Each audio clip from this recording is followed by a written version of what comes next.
this reading is about education to me. And there's a difference between what you're taught and what you learn. So I think I'm going to read poems about what you learn, and I guess that goes with the toxic assets theme. What can I say in the course of it? Oh, you know what? I'm not going to read that. You're awesome. I'm going to read a different one. I don't know, you're only, how many words into it was it? Only 2. 3 words? So my cousin Nort works in a sandwich factory, and he was once an educator himself. So this is about Nort.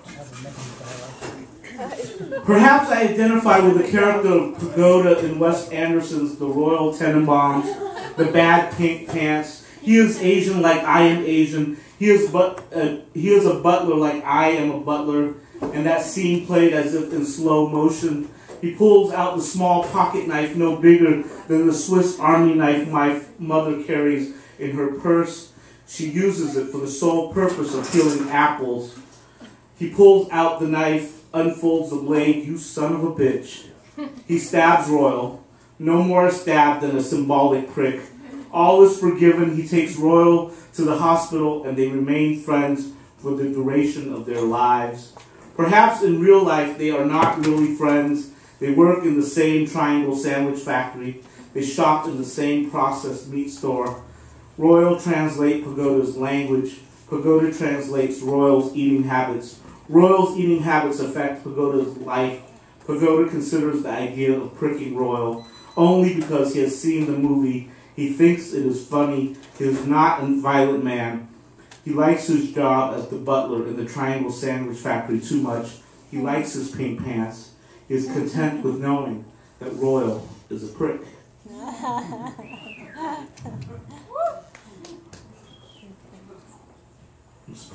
I have a poem that I'm supposed to read, but I can't seem to find it.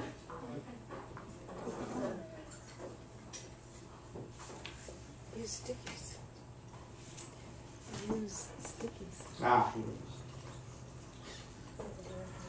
What if, just what if, we could revert to a simpler way of life when the word was the word unadorned of gerunds, gender, racist gibberish?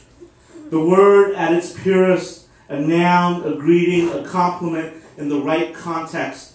Neither your father nor mine will be damned in us saying, that fucker, you fucker, hey fucker, fucker. We could all be fuckers. We would all be fuckers. And the world would be better, be it person, place, or thing. This world full of fuckers. And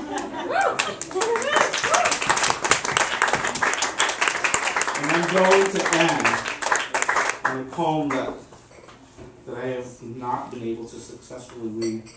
And I wrote this poem for an ecology reading.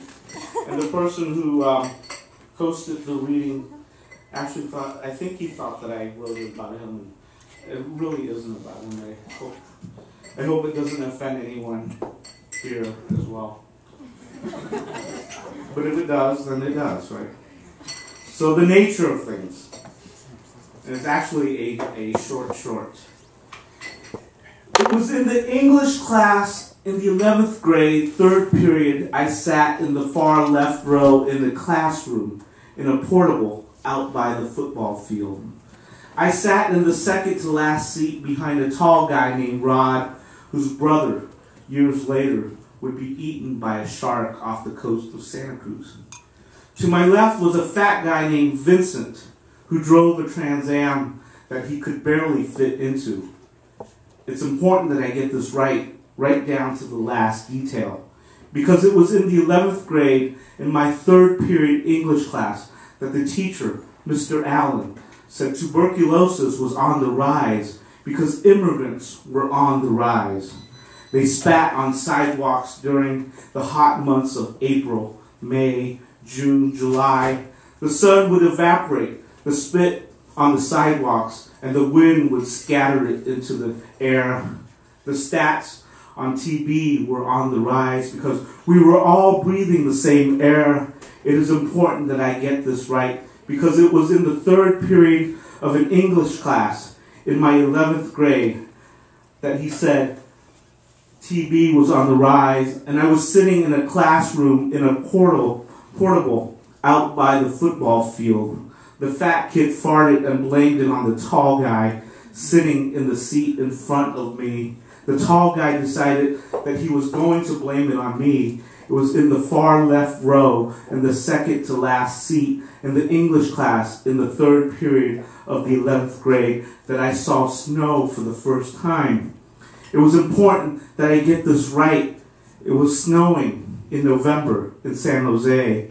It was beautiful sitting in that seat in the far left row in the third period English class, looking out the window. I remember saying, "Go fuck yourself." It is important that I get this right because in my 11th grade English class, I told the tall guy and the fat guy and the guy I referred to as Mr. Allen to go fuck yourself. It was a single sentence stated just loud enough. It was meant to be a shared experience.